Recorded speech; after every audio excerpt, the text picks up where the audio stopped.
उच्चतम न्यायालय के न्यायाधीश, सेंटर में उच्चतम न्यायालय के न्यायाधीश, उच्चतम न्यायालय के न्यायाधीश यानी कि जजेस ऑफ सुप्रीम कोर्ट, जजेस ऑफ सुप्रीम कोर्ट। और फिर राज्यों में क्या होएगा, आप बोलेंगे फिर भैया उच्च न्यायालय के भी होंगे, जी भैया, उच्च न्यायालय के न्यायाधीश, उच्च न्यायालय के न्यायाधीश अर्थात जजेस ऑफ हाई कोर्ट, जजेस ऑफ हाई कोर्ट। राष्ट्रपति केंद्र में, राज्यों में राज्यपाल। निम्न सदन केंद्र में लोकसभा और राज्य में विधानसभा। अपर हाउस जिसको हम बोलते हैं उच्च सदन राज्यसभा, राज्यों में क्या हो जाएगा विधान परिषद। केंद्र में सुप्रीम कोर्ट, राज्य में आपका उच्च न्यायालय। और एक आता है आपका नवा, इसमें 9 व्यक्तियों का विवरण दिया गया है। कितने व्यक्तियों के बारे में, कितने मतलब कितने बिंदुओं पर बात की गई है, 9 व्यक्ति तो नहीं कह सकते क्योंकि जज की संख्या ज़्यादा हो जाएगी, यहाँ पर जजों की संख्या बहुत ज़्यादा हो जाएगी। हम कहेंगे 9 बिंदुओं पर बात की गई है। कितने पॉइंट्स पर बात की गई है, यहाँ पर याद रखेंगे, भारत के नियंत्रक एवं महालेखा परीक्षक, नियंत्रक एवं, अभी बहुत सारे नाम आपने देखे होंगे भैया इसमें आए नहीं है, तो उन सब के बारे में फिर कहाँ बात की गई है, उन सब के बारे में बात की जाएगी जब हम पॉलिटी को पढ़ेंगे उनके संबंधित अनुच्छेदों में। क्या बोलेंगे, भारत के नियंत्रक एवं महालेखा परीक्षक, इसका मतलब है कैग बोलते हैं, CAG, controller and auditor general of India, controller and auditor general of India. ध्यान दिया आपने इस पर। तो कभी भी मैं आपसे क्वेश्चन पूछूंगा कितने लोगों के बारे में नहीं बताया गया है, दिखाएं आपको एग्जाम में क्वेश्चन कैसे आता है। पढ़ के थोड़ा करने की कोशिश करना, नहीं तो अंत में फिर प्रयास करेंगे।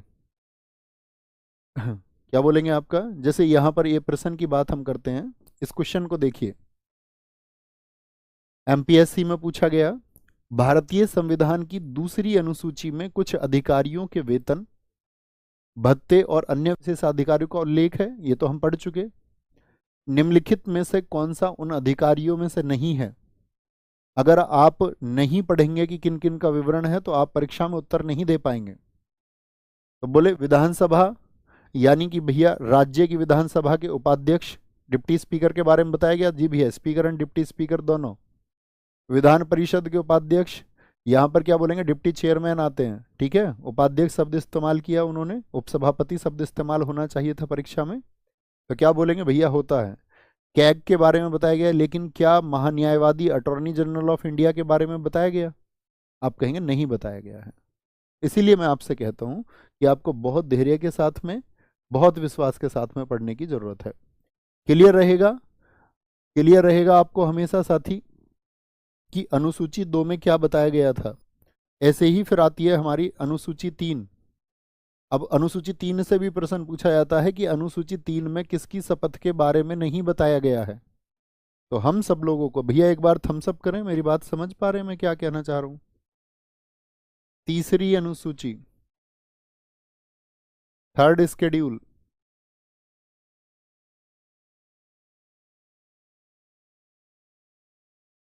आसान प्रश्न तो हम इसको 10 मिनट में मेमोराइज करके याद कर सकते हैं, मैं कराऊंगा भी आपको आज ही याद, ठीक है, 10 नहीं 5 ही मिनट में। लेकिन जब जटिल प्रश्न भी आएगा तो उसको भी हमको करना है, दोनों ही स्थितियों के लिए तैयार होना है। तीसरी अनुसूची में क्या बताया गया है, क्या बोलेंगे यहाँ पर, तीसरी अनुसूची में एक शब्द लिखिए, शपथ। संवैधानिक पदों की जो शपथ होती है, जो ओथ होती है, उसको बताया गया है, ओथ को। तो शपथ किस किस की बताई गई है यहाँ पर, क्या बोलेंगे यहाँ पर, या लिख लो पहली बात, इसको पूरा ही स्टेटमेंट लिख लेते हैं, लिखें, उम्मीदवारों द्वारा, उम्मीदवारों द्वारा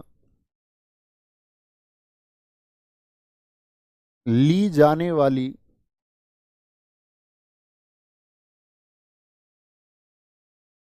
शपथ या प्रतिज्ञान, जिसको प्रतिज्ञापन भी बोलते हैं, प्रतिज्ञान। तो शपथ और प्रतिज्ञान का मतलब क्या हो गया? ओथ और अफर्मेशन, ओथ और affirmation, affirmation to be taken by candidates, to be taken by candidates. अब वो कैंडिडेट्स कौन कौन होंगे जो शपथ लेते हैं अपने अपने पद की? आपने अक्सर देखा होगा शपथ लेते हुए, या नहीं देखा है? हाँ या ना बोलेंगे भाई, देखा है आपने, हाँ या ना? आप कहेंगे जी भैया। इसमें 5 बिंदुओं पर बात हमको करनी होती है। इसमें पहला तो आता है जो संसद के सदस्य होते हैं, संसद और संसद और विधानमंडलों के उम्मीदवार। मतलब केंद्र में तो संसद हो गई और राज्य में विधानमंडल हो गया कानून बनाने के लिए। अब इनके जो भी उम्मीदवार होंगे जो संसद के लिए चुने जाएं या विधानमंडल के लिए, तो क्या बोलेंगे उनको? Candidates for parliament and legislature.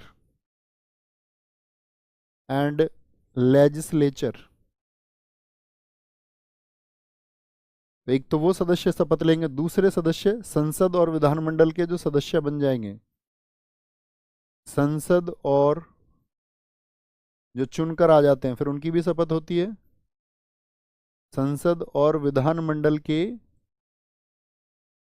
सदस्य, यानी कि मेंबर ऑफ एंड लेजिस्लेचर। तीसरा बिंदु इसमें आता है आपका संघ और राज्य के जो मंत्री होंगे, यानी केंद्र में या फिर स्टेट में जो मिनिस्टर्स होंगे, संघ और राज्य के मंत्री, अर्थात union and state ministers, union and state ministers, इनकी भी क्या होती है साथी? आपका शपथ होती है। और चौथा बिंदु आता है उच्चतम न्यायालय और उच्च न्यायालय, यानी सुप्रीम कोर्ट,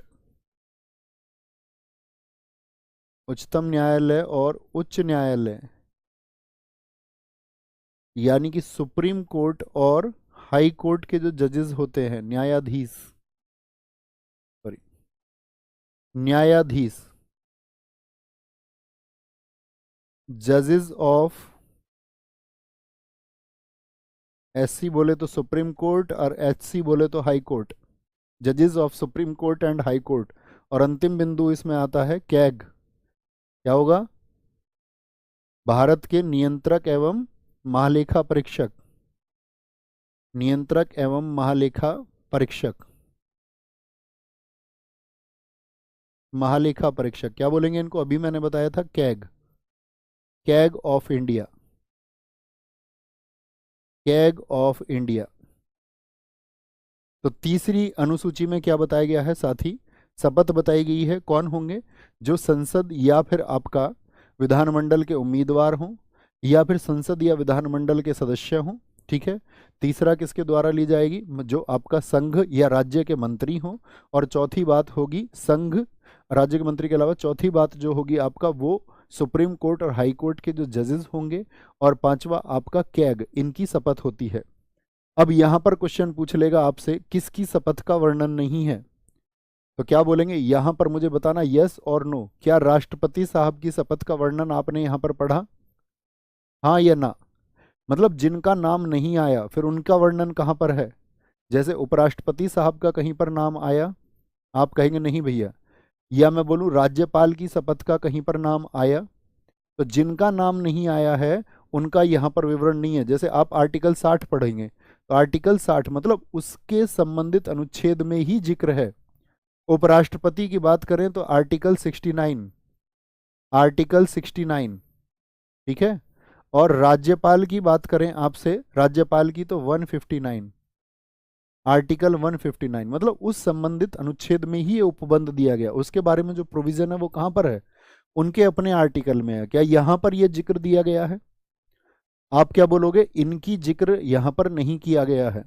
यहाँ पर इनकी ओथ का, इनकी शपथ का कोई जिक्र नहीं है। तो कई बार क्वेश्चन पूछेगा तीसरी अनुसूची में किसकी शपथ के बारे में प्रतिज्ञान या शपथ या प्रतिज्ञान के बारे में जिक्र नहीं है। लिख सकते हैं, बोलेंगे भी फटाफट से।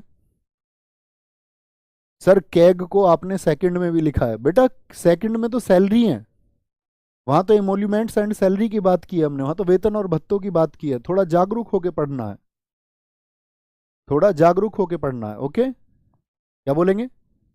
इतनी बात क्लियर है? कितने बिंदुओं पर बात की भैया? 5 बिंदुओं पर। अगली बात आती है आपका फोर्थ स्केड्यूल, चौथी अनुसूची में क्या बताया गया है।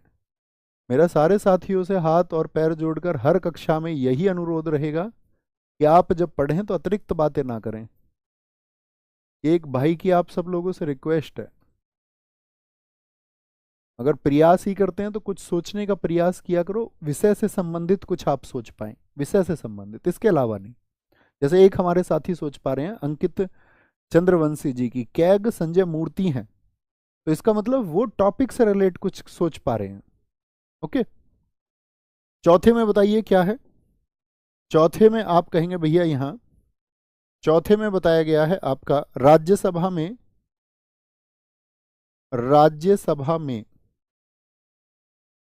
राज्यसभा में विभिन्न राज्यों एवं केंद्र शासित प्रदेशों के लिए, विभिन्न राज्यों एवं केंद्र शासित प्रदेशों के लिए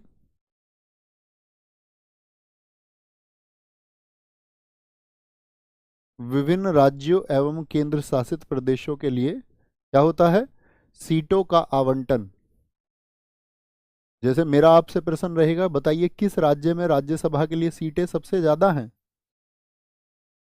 तो राज्यसभा के लिए सीटें आप कहेंगे भैया बांटी गई हैं। जैसे उत्तर प्रदेश के लिए सबसे ज्यादा 31 सीटें हैं, या मैं कहूं आपका कर्नाटक को आपका 12 सीटें दी गई हैं, या मैं आपसे कह दूं बिहार को 16 सीट दी गई हैं, या मैं आपसे पूछूं जो यूनियन टेरिटरी है आपका दिल्ली, दिल्ली को 3 सीटें दी गई हैं।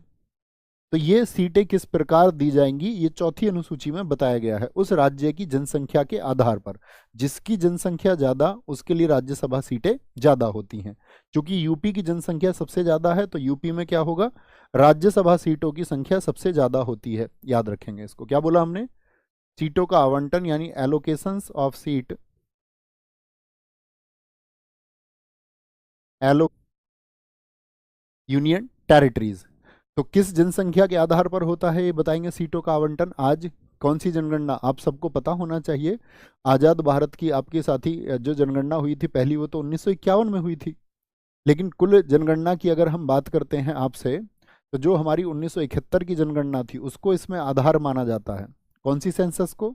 1971, क्योंकि अभी परिसीमन होगा आप सबको पता होना चाहिए 2026 में। ठीक है, जो परिसीमन आयोग करता है, डेलिमिटेशन कमीशन उसको करेगा, तो वो कब होगा? 2026 में होगा। ओके, चौथी अनुसूची, चौथी अनुसूची में क्या हो गया? राज्यसभा सीटों का बंटवारा। पांचवी, पांचवी अनुसूची में,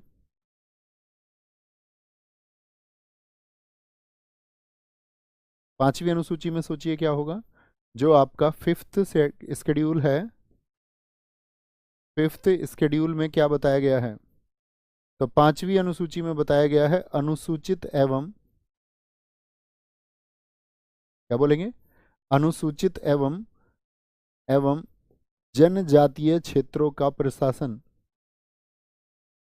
जनजातीय क्षेत्रों के प्रशासन और प्रशासन और प्रशासन और नियंत्रण, नियंत्रण के उपबंध यहां पर बताए गए हैं। अर्थात क्या बात समझे? कैसे क्षेत्रों के लिए? अब आप सबको पता होगा कि साथी जो निम्न वर्ग हैं उसके साथ इस देश में भेदभाव रहा या नहीं रहा। आप कहेंगे जी भैया, एक मतलब कभी भी आप जब सोचे ना किसी विषय के बारे में, तो किसी जाति का होकर के नहीं सोचना है। जब आप पॉलिटी को पढ़ रहे हो, या किसी धर्म का होकर आपको नहीं सोचना है, न्यूट्रल होकर सोचना है। तो सोचेंगे एक बार, तो आप कहेंगे जी भैया, तो ऐसे क्षेत्र की भाई उनके लिए एक विशेष प्रशासन, एक अच्छे एडमिनिस्ट्रेशन की जरूरत होगी। तो उनके लिए क्या बोलेंगे, अलग से अनुसूची बनाई गई।